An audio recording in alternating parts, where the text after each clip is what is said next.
Selamat pagi anak-anak. Materi pada pagi hari ini adalah mengenai pola-pola hereditas pada manusia.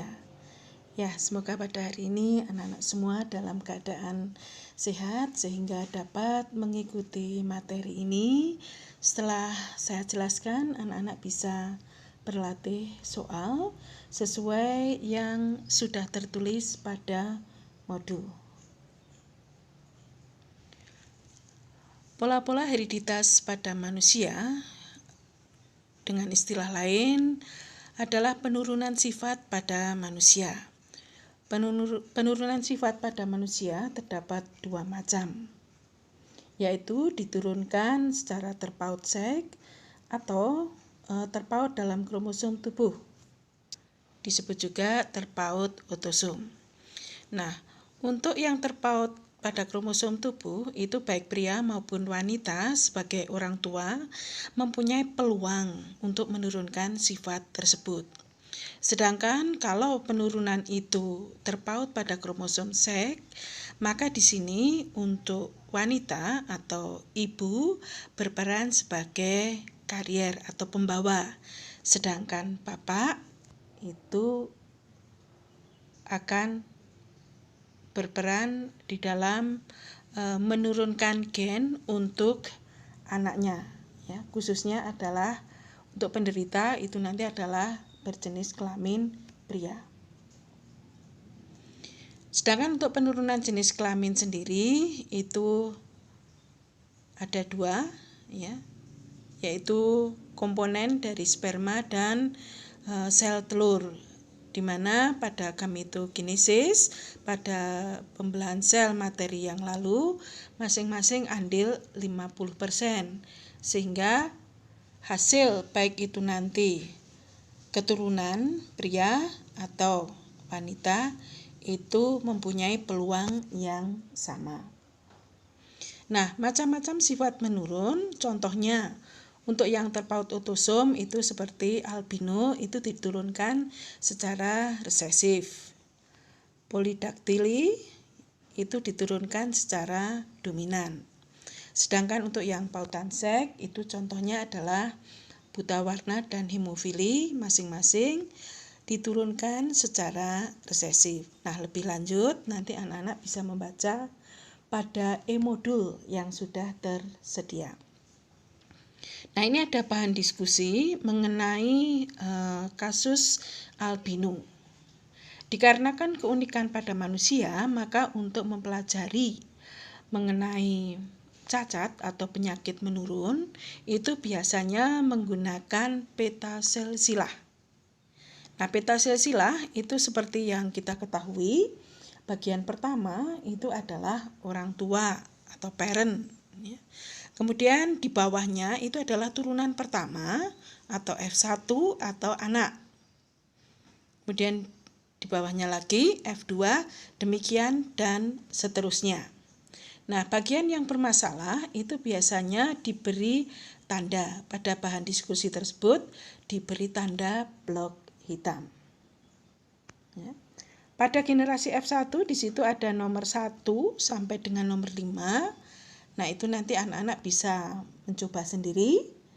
Nah, kira-kira hasilnya adalah seperti ini. Jadi, genotip untuk nomor 1 dan 5 itu adalah homosigot dominan. Nah, mengapa homosigot dominan? Karena di situ tidak ada tanda.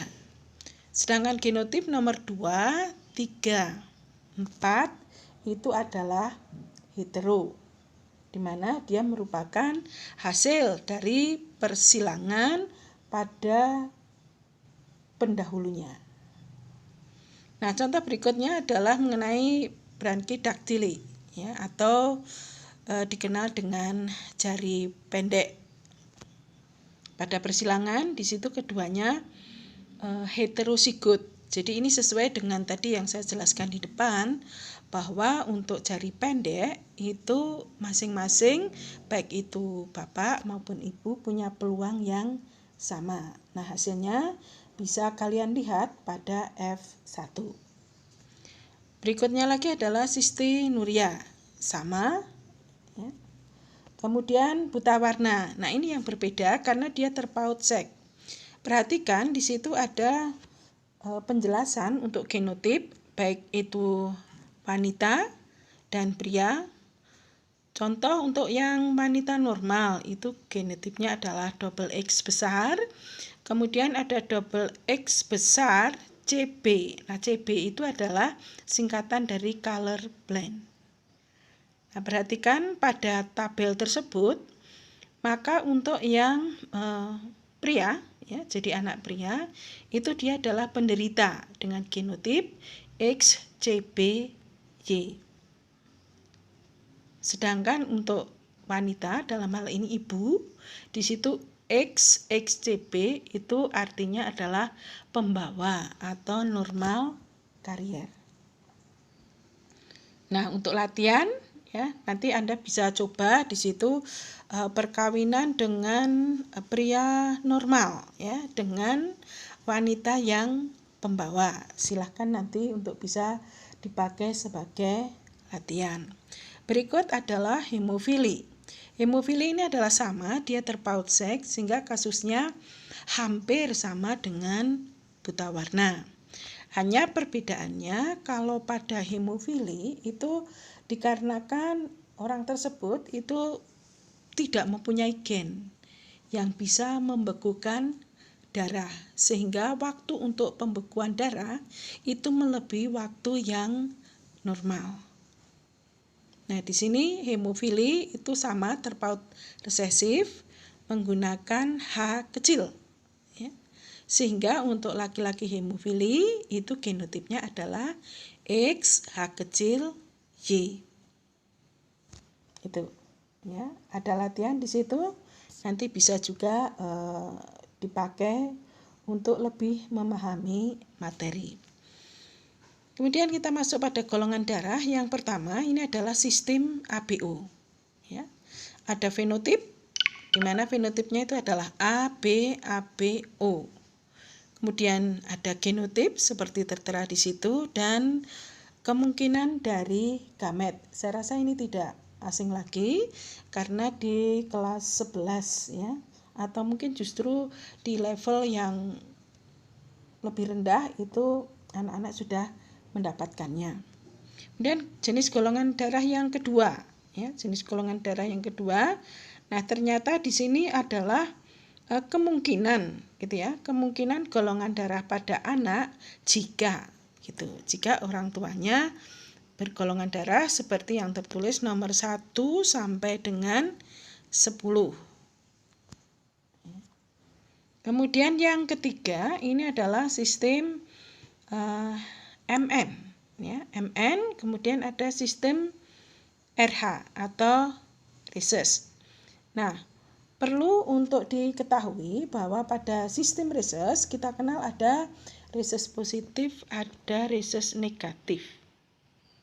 Ya. Istilah positif, istilah negatif ini berhubungan dengan antibodi. Perhatikan genotip untuk yang rhesus positif itu ada yang homozigot, ada yang heterozigot. Sedangkan untuk yang rhesus negatif itu homozigot resesif. Nah, kalau nanti kalian baca di dalam e-book, maka di situ akan dijumpai istilah erythroblastosis fetalis. Nah, itu adalah gangguan yang diakibatkan oleh rhesus. Lebih lanjut nanti bisa dipelajari.